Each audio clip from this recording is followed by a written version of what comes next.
Buonasera, tutto ok? Come è andato questo Natale? Già avete mangiato tanto o no? Sì o no? No, sì. Quanto è bello stare assieme qua in questa sera per lodare il nostro Dio, offrire un culto a Lui.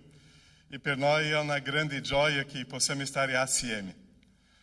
Quando stavo pensando di questa giornata, un Natale, noi possiamo ricordare almeno di due fatti che sono stati importanti in quel giorno, no? E uno va bene proprio in quel giorno, l'altro un po' più avanti. Ma questi due fatti sono molto collegati. Quando si arriva agli angeli lì davanti ai pastori, e loro dicono: vi porto una bella notizia, una notizia di gioia. Ossia, è nato per noi il Salvatore, è nato per tutti noi il Salvatore che è Cristo Gesù. Ossia, questa notizia della gioia deve veramente toccare il nostro cuore e sapere che la nascita di Gesù non è qualsiasi qualcosa della storia, ma è una trasformazione nella nostra storia. E perciò è una notizia di gioia, di allegria. E anche dopo vengono i re, i magi che arrivano, e loro sono venuti ali e si trovano con Erode, ma sono delle cose molto importanti. Se tu hai portato la tua Bibbia, abre Matteo capitolo 2. E qua Gesù era nato a Betlemme di Giudea, nell'epoca di re Erode. Dei magi d'Oriente arrivarono a Gerusalemme dicendo: dove è il re dei Giudei che è nato? Poiché noi abbiamo visto la sua stella in Oriente e siamo venuti per adorarlo. Dopo nel versetto 11: entrati nella casa, videro il bambino con Maria, sua madre, prostratisi e adorarono. E dopo, aperto il loro tesoro, gli offrirono oro, incenso e mirra. Questo momento è un momento di adorazione, perché questi magi che vengono da lontano sono arrivati lì per adorare Gesù. E quanto è prezioso per noi, perché noi siamo qua oggi per adorare Gesù. Abbiamo delle persone che sono venute da lontano oggi, che sono qua con noi e hanno fatto un viaggio lunghissimo per adorare Gesù. E tante volte noi stiamo perdendo la ricchezza di stare in mezzo alla gente, al popolo di Dio, per adorare Gesù. E noi siamo qua per adorare. Quando abbiamo difficoltà di adorare Gesù è perché tante volte noi pensiamo che noi siamo il centro della storia e noi dobbiamo essere adorati. Noi vogliamo ricevere tutta l'adorazione, ma non è così. Noi sappiamo che noi siamo miserabili. Noi sappiamo e noi riconosciamo che noi non meritiamo nulla. Noi sappiamo e riconosciamo che tutto quello che Dio ha fatto per noi è il grande amore di Dio, la sua compassione, la sua misericordia, la sua benevolenza, la sua bontà. È Lui che agisce in modo favorevole a noi. Noi non meritiamo questa nascita di un bambino, un Dio che si fa carne, uomo. Noi non meritiamo, ma il nostro Salvatore è arrivato. E perciò la gioia c'è nel nostro cuore e nella nostra vita. Perciò celebrare questo Natale, non importa se è 25 dicembre o qualsiasi altra data, ma noi dobbiamo ricordare e adesso contemplare la bellezza, la ricchezza di chi è nato un bambino per noi. Quanto è bello vedere la Chiesa di Dio qua radunata, perché esiste questo desiderio di adorare Dio, di adorare Dio. È triste quando le persone rimangono a casa e perdono questa esperienza di vivere questa esperienza di adorare Dio. E noi non possiamo sprecare. I magi sono venuti da lontani per adorare. Tanti di noi abbiamo fatto un viaggio lontano per adorare. Questa settimana abbiamo ricevuto mensagem di una famiglia che sono qua só di passagem, hanno detto: noi vogliamo andare alla chiesa perché vogliamo adorare il nostro Dio. E questo è prezioso. E perciò che questo culto noi stiamo qua per adorare il nostro Gesù. Che noi possiamo iniziare questo culto ricordando di questo fatto che cambiò la nostra storia, perché dopo questa mangiatoia, dopo questa nascita, c'è una croce, c'è una salvezza, c'è il perdono dei peccati. E è questo o prezioso per noi. In adorazione noi stiamo iniziando questo culto. Chiudi i tuoi occhi e che noi possiamo adesso pregare e adorare Gesù. Nosso Padre, che prezioso stare con la tua Chiesa qui in adorazione a Gesù. Che prezioso, Padre, vivere questa esperienza, un culto, un'offerta in adorazione a Gesù. Quando quelle immagini arrivano lì e cercano dov'è questo luogo, perché loro volevano adorare Gesù Dio. E dopo, quando loro entrano in quella casa e quando videro Gesù, lo adorarono. Noi non possiamo mai perdere, oh Padre, questa ragione, questo momento, questa storia nella nostra vita di adorare. E quando ricordiamo gli angeli che stavano lì con i pastori e dicevano: c'è una bella notizia, una notizia di gioia, una gioia per tutta la gente. Perciò noi stiamo in adorazione allo stesso tempo con la gioia, perché noi stiamo celebrando e vivendo una esperienza unica quando Dio viene in terra e che sta camminando in mezzo agli uomini. Era Dio, era Gesù, era un bambino che si diventa uomo. Grazie, perché questo è un privilegio che noi abbiamo di adorare con gioia, perché la nostra salvezza è arrivata. Grazie, oh Padre, questo momento offriamo a te, nel nome di Gesù. Amen, Signore. Amen.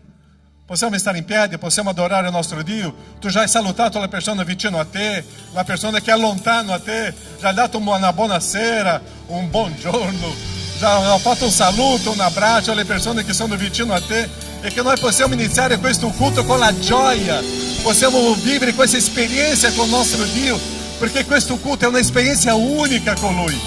Gioiamo, possiamo adorare e vivere questa esperienza unica, perché Gesù merita tutta la nostra lode, tutta l'adorazione. Adoriamo, cantiamo e apriamo la nostra bocca in gratitudine a Gesù.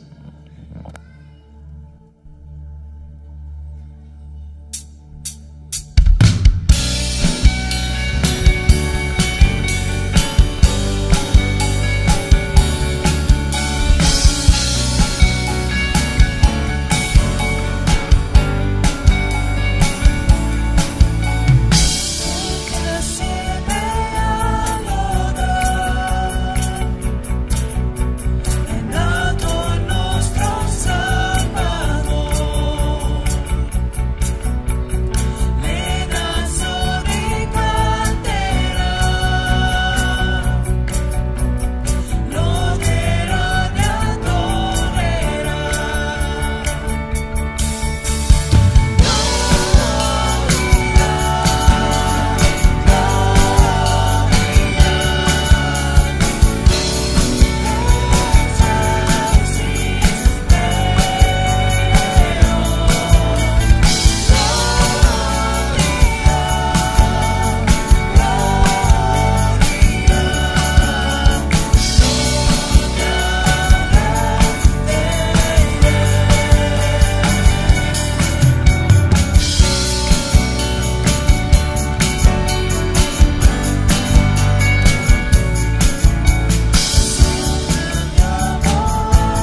a celebrare il nome del nostro Signore, che possiamo cantare nuovamente, celebrare il momento in cui Lui è nato, ricordando tutto quello che Lui ha fatto per noi e che noi possiamo continuare a celebrare tutti quanti assieme. Amen? Continuiamo a cantare.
La bontà di Dio noi possiamo capirla, vederla soltanto se noi ci avviciniamo al Signore. Noi possiamo capire il nostro Dio, parlare con Lui, sentirlo soltanto se noi vogliamo avvicinarci a Lui, vogliamo entrare nella Sua presenza a cuore aperto, senza barriere, e che noi questa sera noi possiamo accogliere il nostro Signore, ringraziarlo di tutto quello che Lui ha fatto per le nostre vite.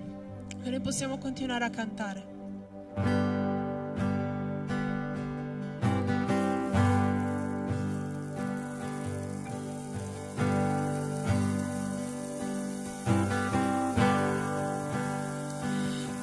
amo Dio, la tua grazia mai mi manca. giorni miei tenuti nelle mani tue,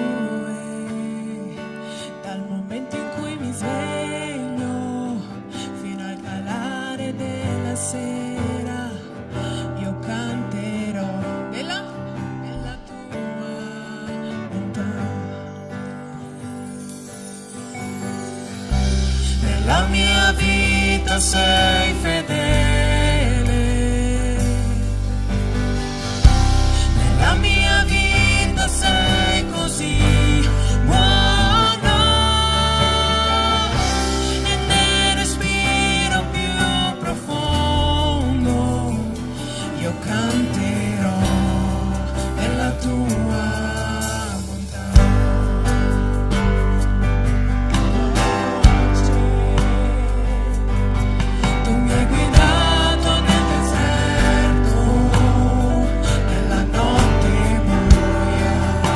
vicino come nessun altro, io ti conosco come padre, migliore amico mio, io canterò della tua bontà. Nella mia vita sei fedele, nella mia vita sei così buono, nel respiro più profondo io canterò della tua bontà. La tua bontà mi guarda e corre verso me, la tua bontà mi guarda e corre verso me, la mia vita ora riposa in te, non posso rendere. La tua bontà mi guarda e corre verso me, la tua bontà mi guarda e corre verso me, la tua bontà mi guarda e corre verso me, la mia vita ora riposa in te, non posso rendere. La tua bontà mi guarda e corre verso me. Nella mia vita sei fedele, nella mia vita sei così buono, nel respiro più profondo io canterò della tua bontà. Nella mia vita sei fedele, nella mia vita sei così buono, nel respiro più profondo io canterò della tua bontà, io canterò della tua bontà, io canterò della tua bontà. Amen. Padre, noi ti ringraziamo per quanto tu sei buono, noi ti ringraziamo per tutte le cose che tu fai nella nostra vita, anche se noi non meritiamo, Padre. Noi ti ringraziamo e ti innalziamo.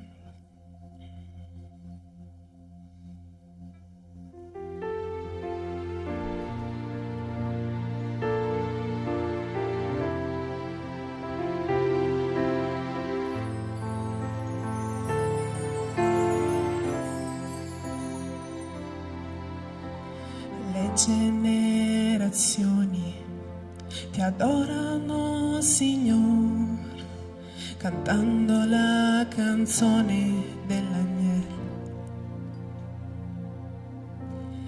chi ci ha preceduto e chiunque verrà canterà il canto dell'agnello.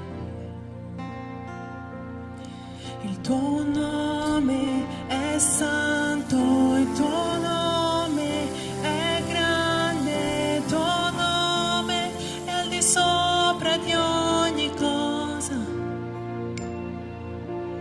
Tuo è il regno, tua la potenza, tua è la gloria, Signore.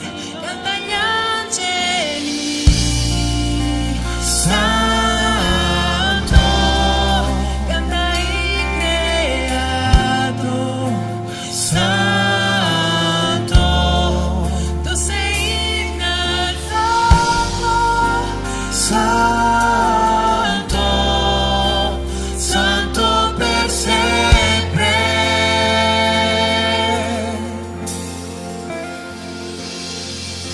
Sei stato perdonato dal peccato tuo, canta la canzone dell'agnello.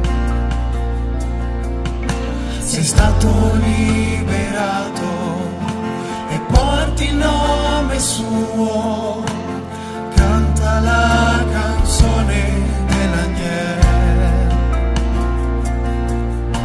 Insieme canteremo all'agnello, canta gli angeli, Santo, canta il creato, Santo,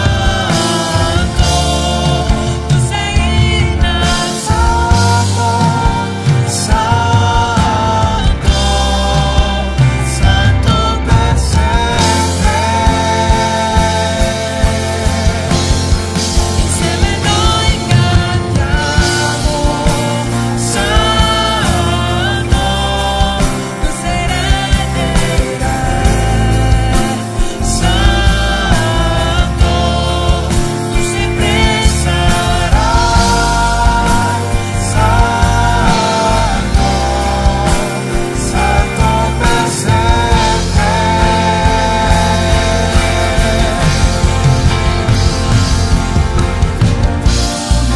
È santo il tuo nome, è grande il tuo nome, è al di sopra di ogni cosa. Tuo è il regno, tua la potenza, tua è la gloria, Signore. Il tuo nome è santo, il tuo nome è grande, il tuo nome è al di sopra di ogni cosa. Tuo è il regno, tua la potenza, tua è la gloria, Signore. Canta gli angeli, Santo, canta il creato, Santo, tu sei innalzato, Santo, Santo per sempre. Insieme noi cantiamo, Santo, tu sei Re dei Re, Santo, tu sempre sarai, Santo, Santo per sempre. Tu sempre sarai, Santo, Santo per sempre. Amen, Padre, noi ti ringraziamo perché noi siamo tutti riuniti qui, Padre, noi ti ringraziamo in questo momento, Padre. e che tu possa essere innalzato, che noi possiamo sentire la tua parola oggi, che questa possa entrare nel nostro cuore, nella nostra mente, Padre, rinnovarci. Ti ringraziamo, Padre, ti lodiamo. Nel nome santo di Gesù. Amen. Potete sedervi.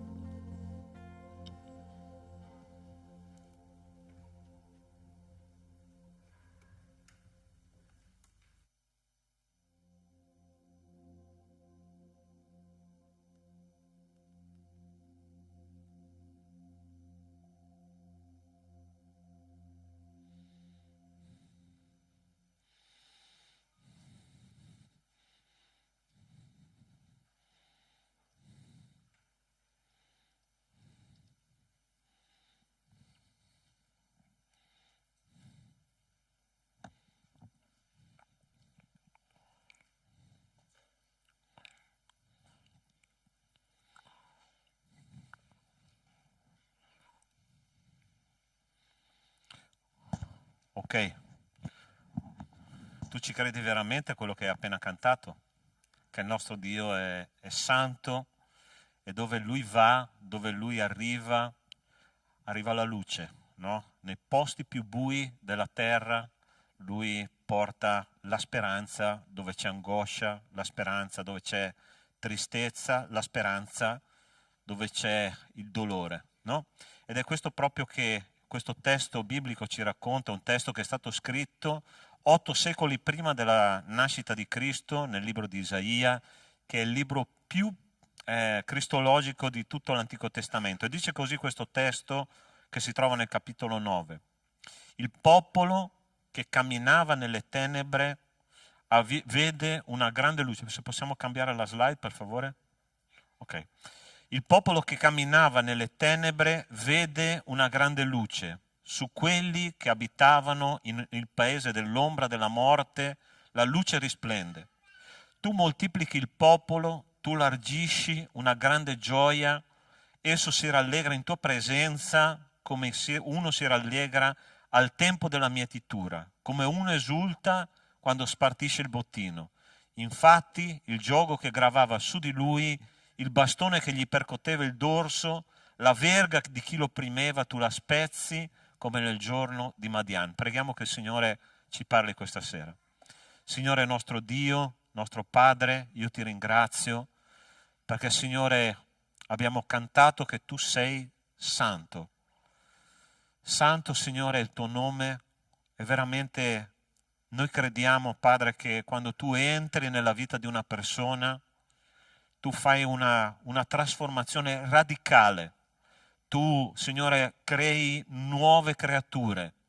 Tu porti, Signore, una rigenerazione profonda anche nelle ferite più profonde, più dolorose.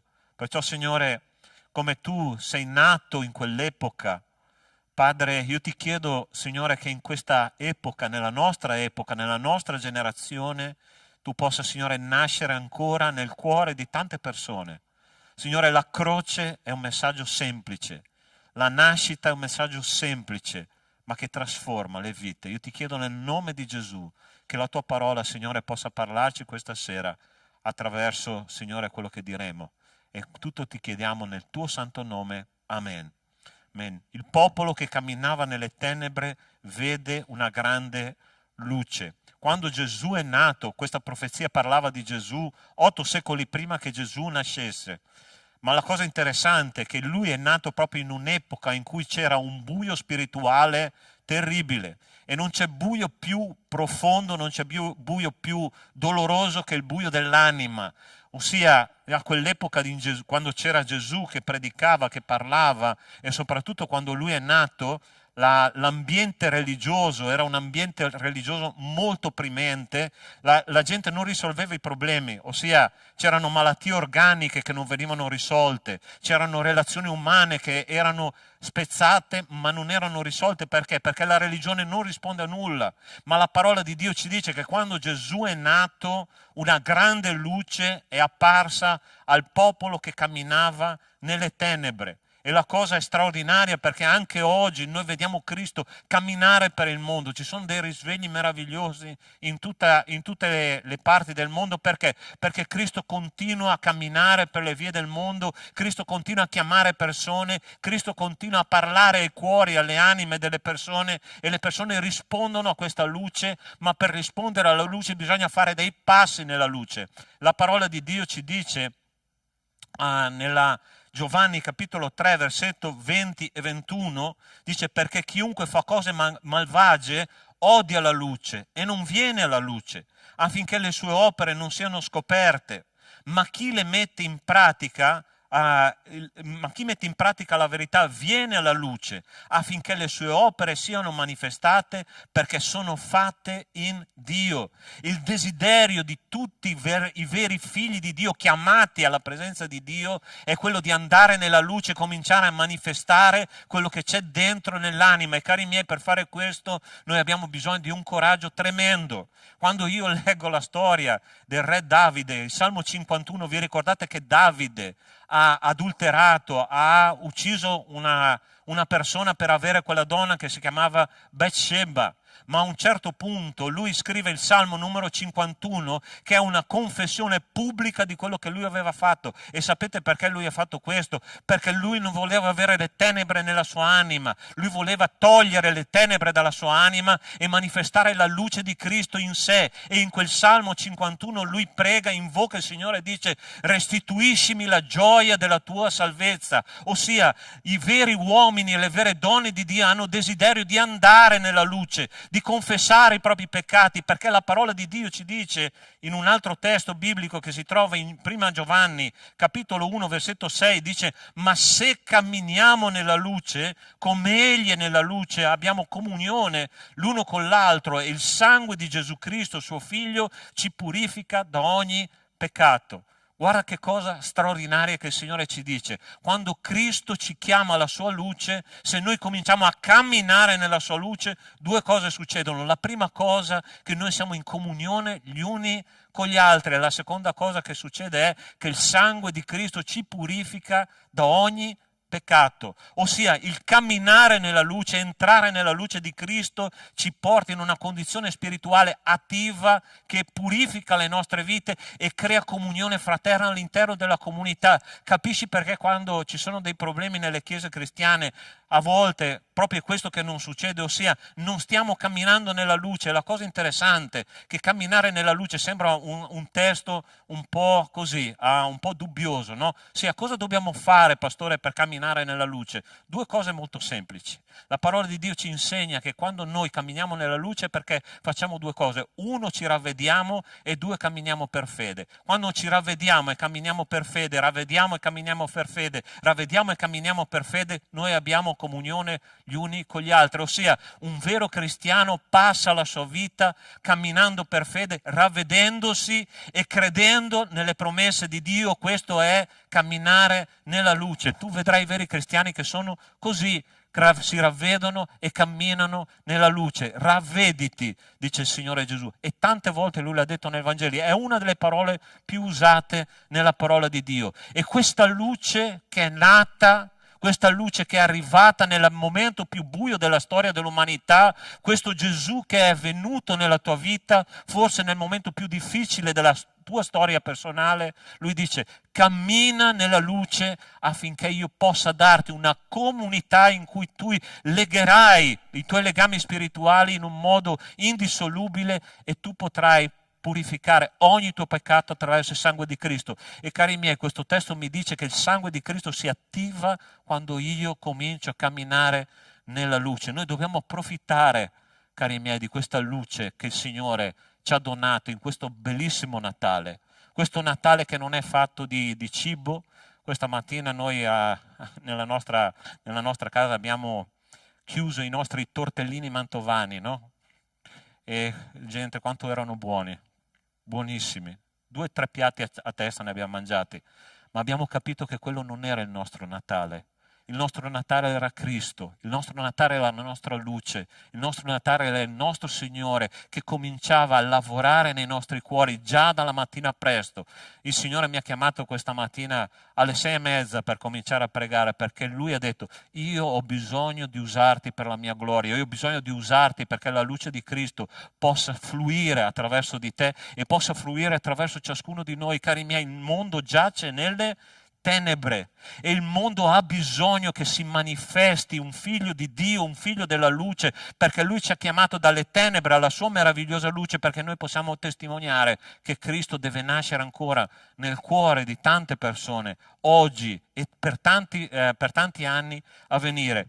Io sono sicuro che il Signore ti sta chiamando, perché la parola di Dio dice in Matteo capitolo 5, versetto 15 e 16, non si accende una lampada per metterla sotto un recipiente, anzi la si mette sul candeliere ed essa fa luce a tutti quelli che sono in casa. Così risplenda la vostra luce davanti agli uomini, affinché vedano le vostre buone opere e glorificano il Padre vostro che è nei cieli. Dio vuole condividere questa luce con te affinché tu possa condividere questa luce con le persone vicino a te, quelle che ancora non conoscono la luce, quelle che vivono nella disperazione, quelle che vivono nel dolore, quelli che vivono nell'angoscia, quelli che vivono nella depressione, quelli che vivono nella sofferenza. Noi dobbiamo penetrare il mondo, perché il mondo è il luogo dove noi semineremo questa luce che il Signore ha messo dentro di noi. Ma questa luce non soltanto separa il bene dal male, ma separa la tristezza dalla gioia. Dice così il testo che abbiamo letto: tu gli largisci una gran gioia, esso, ossia Israele in quell'epoca, ma ciascuno di noi oggi, dice, esso si rallegra in tua presenza. Esso si rallegra in tua presenza. Quando è l'ultima volta che tu hai percepito chiaramente la presenza di Cristo nella tua vita? Ci sono dei momenti, no, che noi veramente sembra che possiamo afferrare Cristo, no? Sembra che sia lì con noi, sembra che ci stia comunicando quella gioia, quell'amore, quella pace, no? Soprannaturale, che è indipendentemente dalle situazioni che noi viviamo attorno a noi. Chi è che sta vivendo dei problemi qua nella propria vita personale? Alzi la mano. Interessante, no? Che nonostante questo, stasera ci sono sorrisi, stasera c'è gioia, stasera c'è lode, stasera c'è meditazione della parola di Dio e noi siamo qua alla presenza di Cristo perché? Perché Cristo è la nostra gioia. Ti posso assicurare una cosa, che le circostanze non ti porteranno gioia. Quando il tuo conto in banca andrà bene, quando la tua salute andrà bene, quando figli, marito e moglie andranno bene, quando la tua macchina non subirà incidenti. Vero, Pastor Caio? Se non c'è Cristo, non c'è luce. Se non c'è Cristo, non c'è gioia. Cristo è la nostra gioia. Sai perché? Perché quando tu hai Cristo hai tutto. E c'è un esempio nella parola di Dio che è impressionante, no? Tutte le volte che io ci penso dico: Signore, ma come quest'uomo viveva la fede in un modo incredibile. Sto parlando di Giovanni Battista, no? Giovanni Battista, tu vai a vedere, sembrava un pazzo scatenato, là nel deserto, girando per le caverne. Dice la parola di Dio che era vestito di peli di cammello, okay? Una pelle di cammello, si nutriva di cavallette. Anche lui forse era un maniaco green, non lo so, di cavallette di miele, ossia delle cose che gli capitavano a tiro, beveva dalle sorgenti naturali. Non era una vita normale quella, ma la parola di Dio dice che quando lui predicava la parola di Dio, tutta Gerusalemme e tutta la Giudea accorreva a lui, perché quando lui parlava la gente ascoltava, perché da lui usciva una gioia, una potenza, un'unzione dello Spirito Santo di Dio, che erano fuori del comune e non aveva niente, ma tutto dentro di lui diceva: io sono ciò che voglio essere, ossia una persona che sta predicando la parola di Dio, una persona che è al centro della volontà di Dio, e quando io mi sento al centro della volontà di Dio tutto funziona bene, nonostante le circostanze. E la parola di Dio dice così di lui, dice: vi fu un uomo, Giovanni 1,7, mandato da Dio, il cui nome era Giovanni. Egli venne come testimone per rendere testimonianza alla luce, affinché tutti credessero per mezzo di lui. Egli stesso non era luce, ma venne per rendere testimonianza alla luce. E questo testo mi porta una gioia immensa. Sai perché? Perché questo grande uomo di Dio, questo grande predicatore della parola di Dio, quello che ha attirato migliaia di persone a sé, la parola di Dio dice che egli stesso non era luce, lui era uguale, identico a ciascuno di noi, perché Dio sceglie persone improbabili per fare imprese impossibili. E Dio ha scelto me, ha scelto te per predicare la parola di Dio, persone improbabili per fare missioni impossibili. Quello che viene etichettato dal mondo come un problema, e Giovanni era un problema per tante persone perché lui colpiva le coscienze delle persone, quello che veniva etichettato come un problema, il Signore ha detto: tu non sei un problema, tu sei la soluzione. Posso dirti una cosa, e ti dico il motivo per cui tu devi essere gioioso come era gioioso Giovanni, perché tu non sei il problema, tu sei la soluzione. Dio ha scelto te come soluzione per un mondo nel buio, perché tu possa predicare la parola di Dio e portare luce dove la luce non esiste. Amen, Chiesa? Che meravigliosa storia che ci racconta il Vangelo. Il Vangelo è tremendo. Il Vangelo è tremendo. Sta dicendo: io non ho bisogno di persone preparate, teologicamente parlando. Io non ho bisogno di persone super intelligenti. Io non ho bisogno di persone con denaro. Io non ho bisogno di persone che hanno possibilità di qualsiasi tipo. Io ho bisogno di persone con un cuore predisposto ad aprire il cuore alla luce, affinché la luce penetri in quel cuore e la luce cominci a essere trasmessa attraverso quella persona. Cristo mi fa impazzire Cristo, perché Cristo lavorava con le folle, no? Lui predicava il Vangelo alle folle, ok? Ma ogni tanto tu vedi nei Vangeli che lui partiva per andare a prendere una persona solo, ok? Lui lasciava la folla, le 99 pecore, e partiva per andare a prendere la pecora dispersa. E c'è una storia che mi colpisce in un modo incredibile, che è quella dell'indemoniato di Gerasa, ok?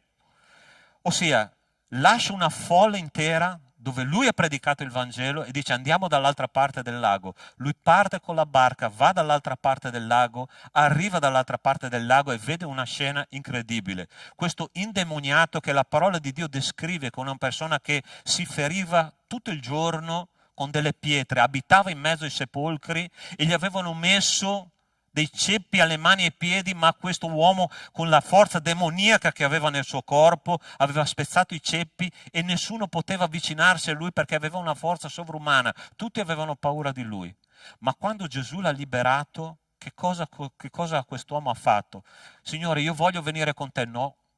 Adesso tu andrai nelle Decapoli, ossia nelle 10 città da dove tu sei venuto, e andrai a predicare il mio Evangelo, perché Dio ha fatto grandi cose per te e tu apri la tua bocca e porta luce dove luce non c'è. Sai una cosa? Ogni tanto lo dico, ma lo dico anche stasera. Dio è il più grande riciclatore di rifiuti di tutto l'universo. Dio prende i rifiuti della nostra vita, tutti i nostri errori, tutte le nostre difficoltà, tutti i nostri problemi, tutte le nostre fragilità, tutto quello che noi abbiamo sbagliato, ne fa un qualcosa, non so cosa Dio fa in quel momento lì, ma ricicla tutto e usa quella spazzatura per produrre luce. Usa quella spazzatura per dire: io so che anche tu stai passando per questa difficoltà, ma c'è una via d'uscita che si chiama Cristo. Cristo è venuto per separare la luce dalle tenebre. Cristo è venuto per separare la tristezza dalla gioia, e Dio ha portato gioia in quella sera in cui i pastori hanno visto che il Signore Gesù ha parlato per primo a loro.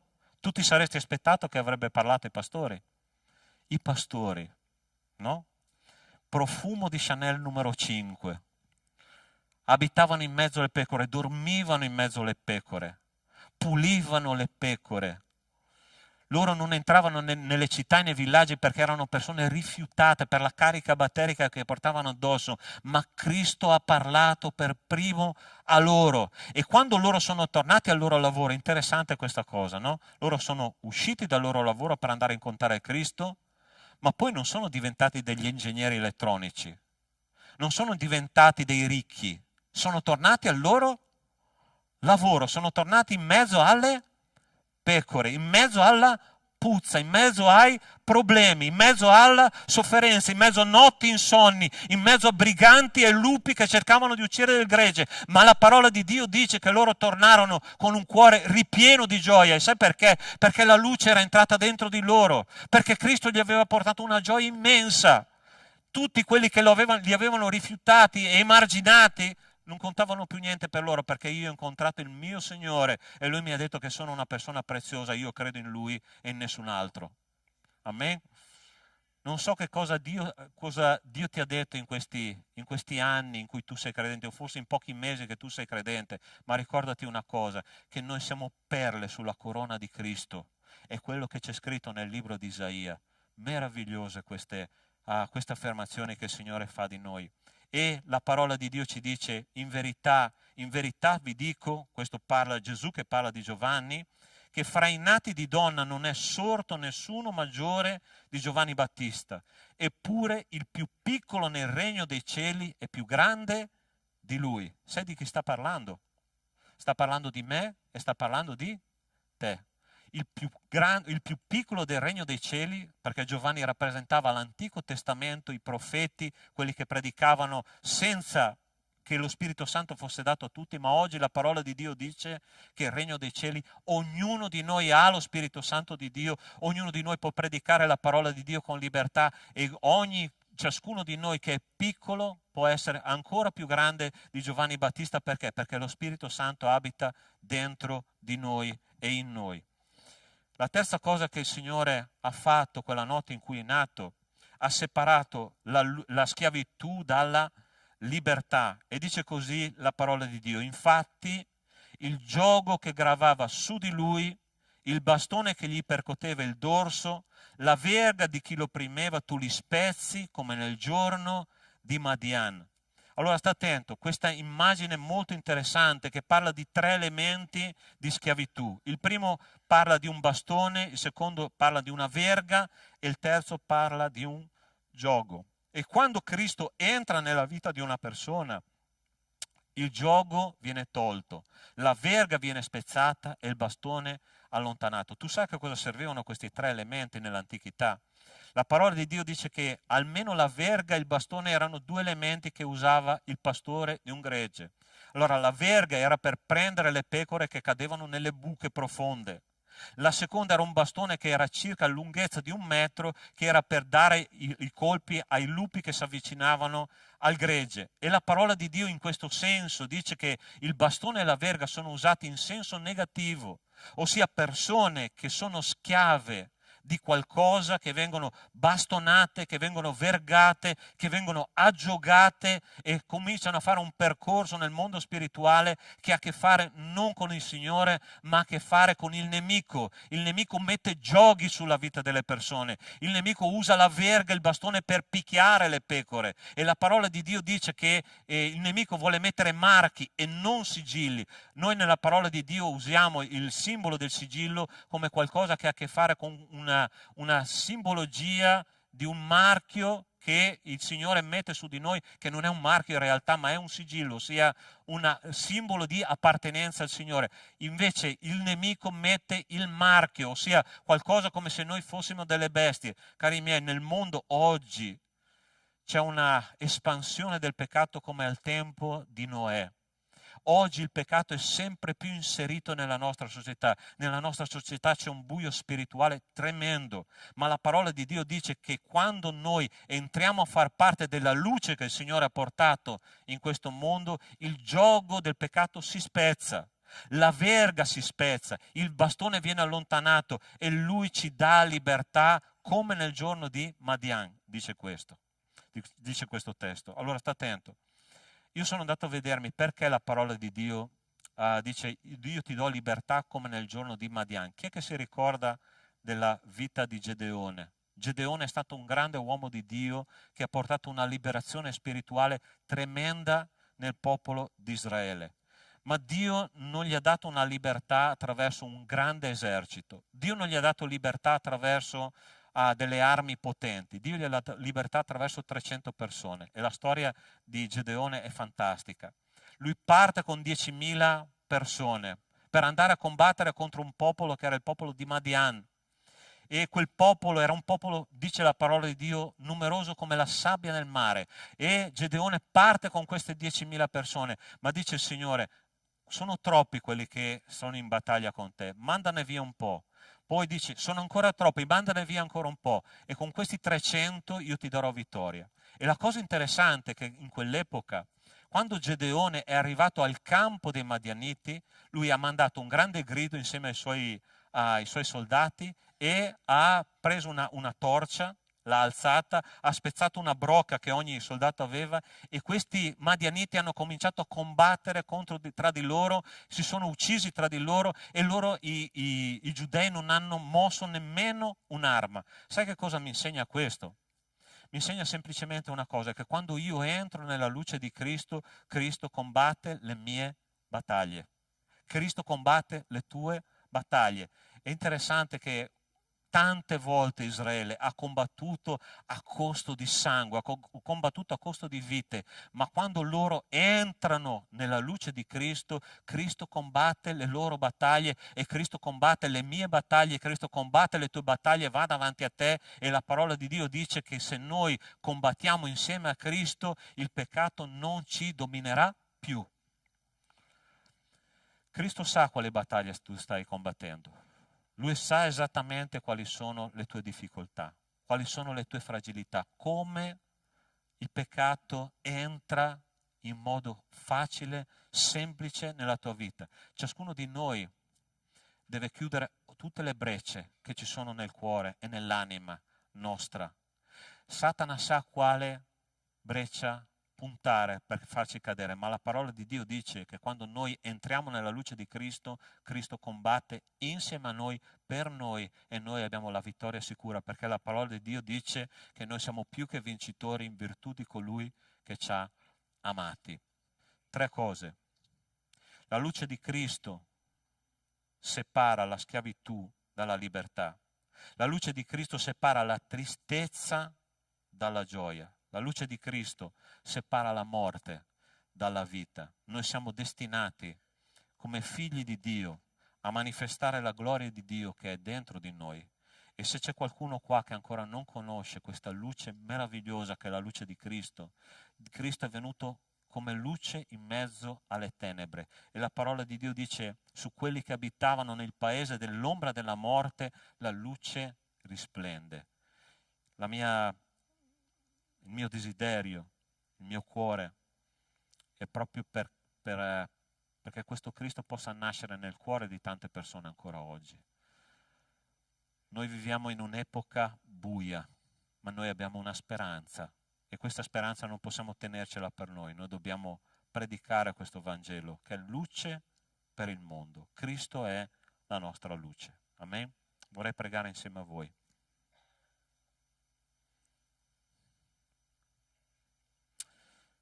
Signore nostro Dio, nostro Padre, sono alla tua presenza, Signore, insieme ai miei fratelli, insieme a delle persone, Signore, che ti stanno cercando. Nessuno è qua a caso questa sera.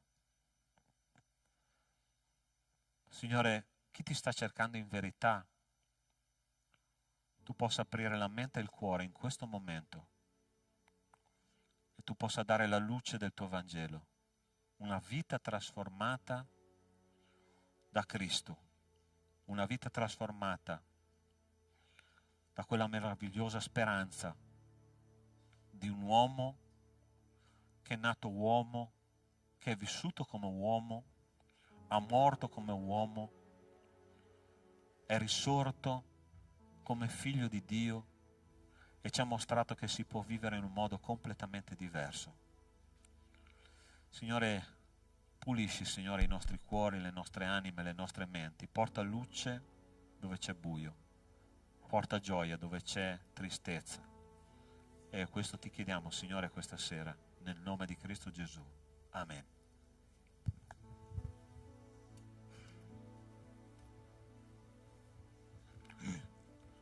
Aspetta.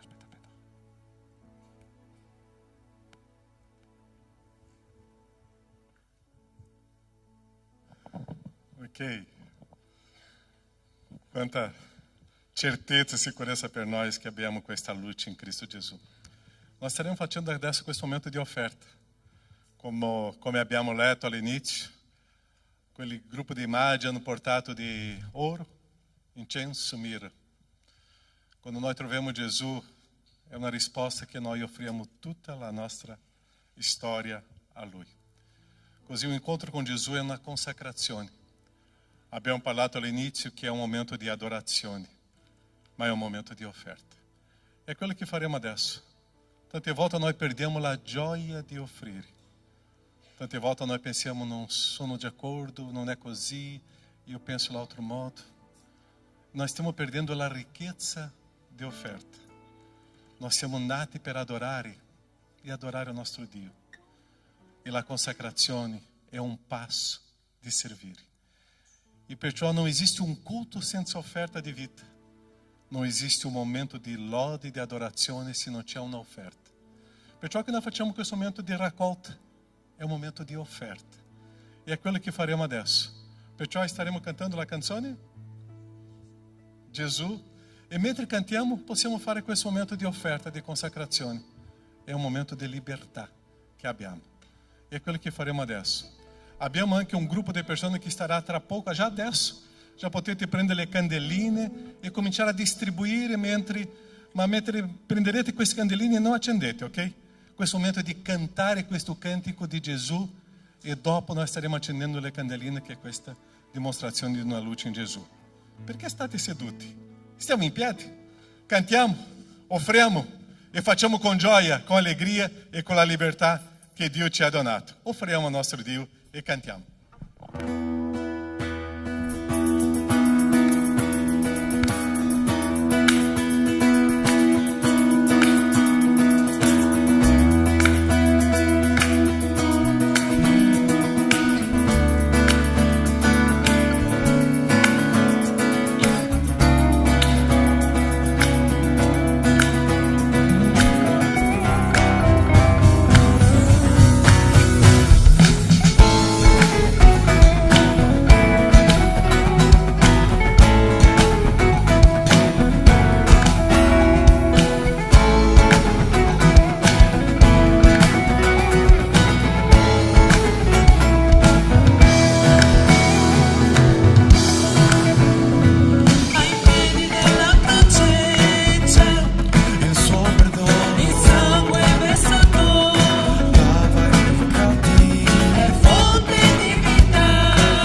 per questo momento di offerta.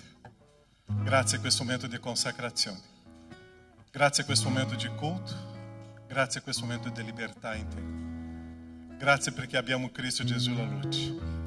E è questa luce che vogliamo che possa risplendere dappertutto. Grazie. Questo culto è per te. Nel nome di Gesù. Amen. Adesso Riccardo, puoi spegnere le luci e cominciamo a accendere le candeline e che possiamo adesso ricordare veramente questo Cristo Gesù, che è la nostra luce. E staremo cantando adesso l'ultimo canto che mi sembra che è un medley, ok? E mentre staremo cantando possiamo ricordare di questo messaggio, di questa predica, che Cristo Gesù è la luce. Noi eravamo nelle tenebre e è venuta la luce. Adesso possiamo camminare con la guida di Cristo Gesù. E vedere questa immagine è bellissimo.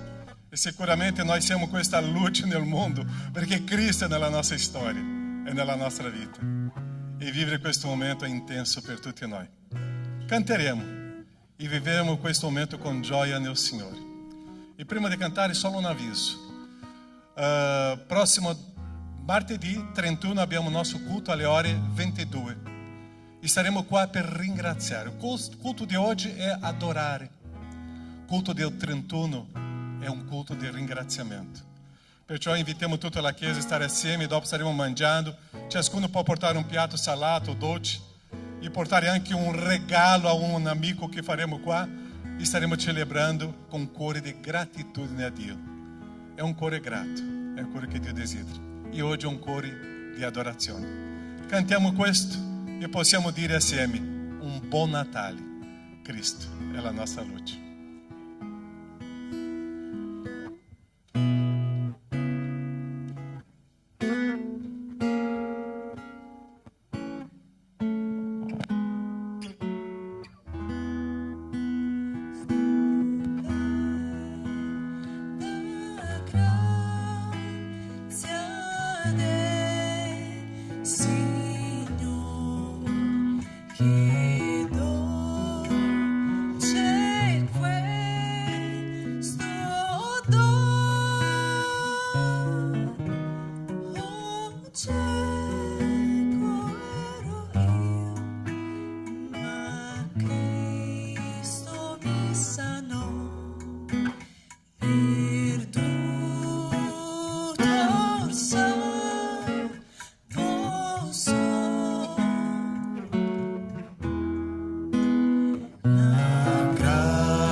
Tu che angeliche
luce dona le menti,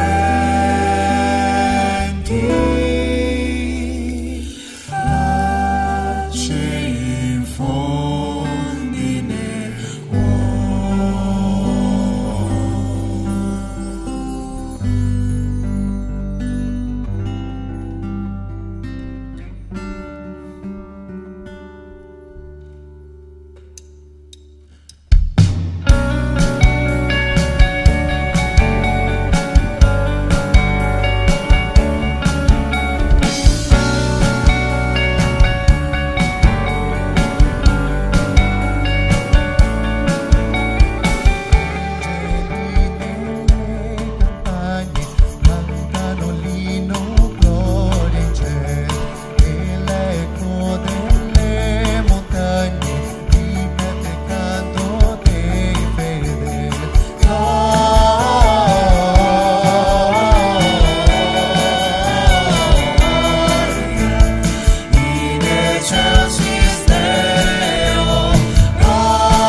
Possiamo alzare queste luci, queste candele e possiamo in questo momento ringraziare il nostro Dio.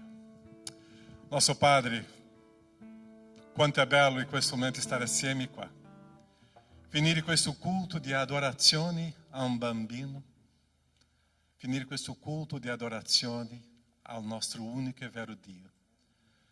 Finire questo culto di adorazione a Gesù. Perché una notizia di gioia, di allegria, la buona novella è arrivata e ha trasformato la nostra vita. Noi eravamo nelle tenebre e siamo nella luce, perché c'è Cristo, c'è Gesù, c'è il tuo grande amore, oh Padre. E grazie, oh Padre, perché siamo amati e possiamo adesso con gratitudine dire, oh Padre, grazie. Grazie, tu sei il nostro Signore, nel nome di Gesù. Grazie, Padre. Amen, Signore.